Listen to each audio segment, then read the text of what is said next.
Thanks for choosing the Urban Scope podcast. I'm back with more NFL news as the NFL season is upon us.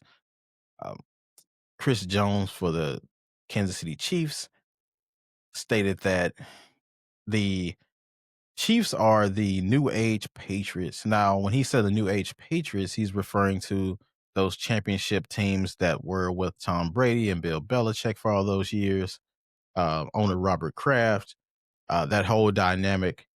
But his realization or his statements are just a realization that most teams that win or all teams that win face. People get tired of the winner. They get tired of the consistency, which is contradictory, which I'll talk about in a little bit. But those great teams the Broncos had in the 90s, they won back to back and um, they had scrutiny, people getting tired of that. The Cowboys in the 90s, they won three. People got tired of that. Um, the 49ers in the 80s, they won, a lot of championships as well. People got tired of that. It's just the nature of people getting tired of seeing the same people win. This is a country that favors underdogs now opposed to winners, which the general concept of this country was that we're winners and that we appreciate winners, but now it's kind of flipped to where people want to see the underdog win because they want to see more parity. When you don't see enough parity in things, people get bored, people get upset, people want to see um, other people win. They want to see the wealth get spread around. Not in real life because we know in real life it's the wealth distribution is ridiculous, but people really don't want to see it, even though it could help them. But this has been a year about going against your own best interests, I believe, because every year I believe has a theme to it, and that's been this year is going against your own best interests for some reason. But it's kind of weird. But what Chris Jones is saying is true because we have a lot of history of it. Even going into the basketball years when the Warriors were winning a lot with Steph, Clay, and um, KD and Draymond, a lot of people got tired of them winning and couldn't wait for them to lose. LeBron, when he was winning his championships with Miami, um, who else? The Lakers in any era and pretty much every decade, even when Kobe and Shaq were winning, people were ready for them to lose as well. So there's been a lot of uh, people want people to lose. The only exception I can think of is like Spurs in basketball.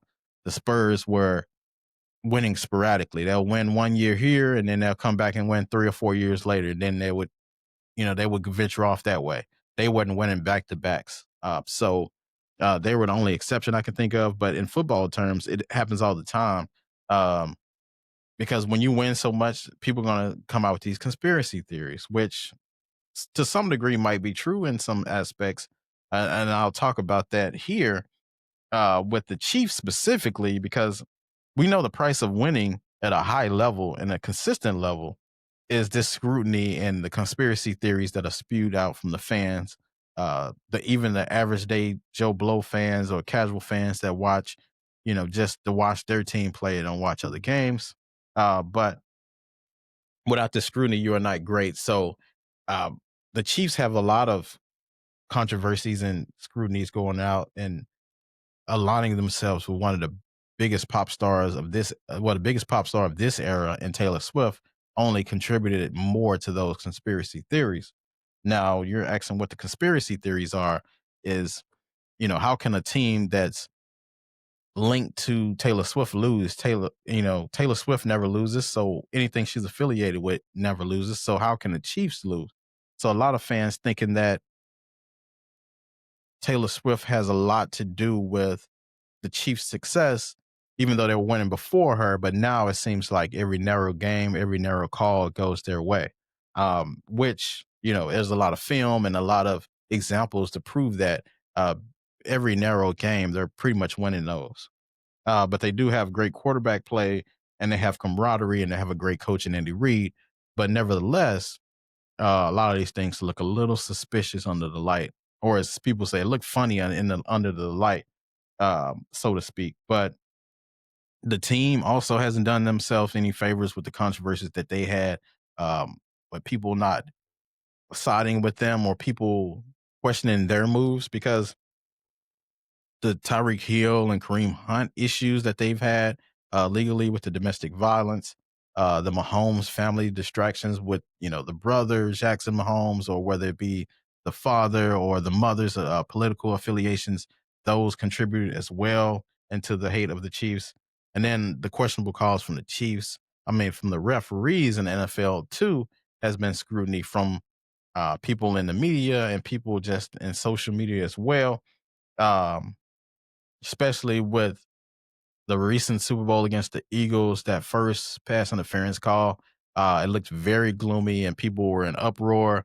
I remember seeing on X, people were in uproar about that, and eventually everything evened out, and it just became to the play on the field, and we saw what the results were. Um, but them Chris Jones comparing them to the Patriots, I think is was spot on because the New England had a lot of controversies as well, but they were mostly on the field.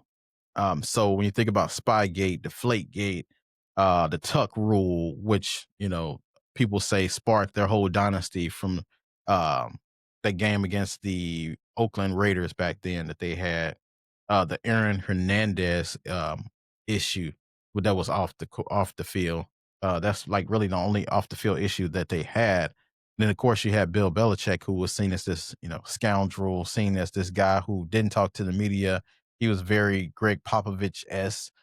He was very, he didn't talk much, but we knew he was a mastermind, and people really didn't trust him because of Spygate and Deflategate and all these different things of him allegedly recording people's practices and taking people's films and things like that. So a lot of controversy on the field for the Patriots, but a lot of controversies on the off the field for the Chiefs.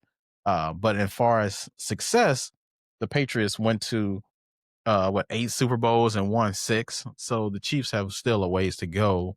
I mean, they have 3 rings and went to 5. But are they starting to slow down? Have they reached their peak or plateaued, so to speak? That's still to be seen. But I think in terms of likability, the Chiefs are probably more likable because they have more personalities on their team with Mahomes and Kelsey, and they're attached to Taylor Swift. And Andy Reid is definitely a more likable coach than Bill Belichick because Bill Belichick doesn't talk to the media. He's not going to be in a lot of commercials, not going to make a lot of appearances. Andy Reid likes to smile. He likes to talk to the media and things like that.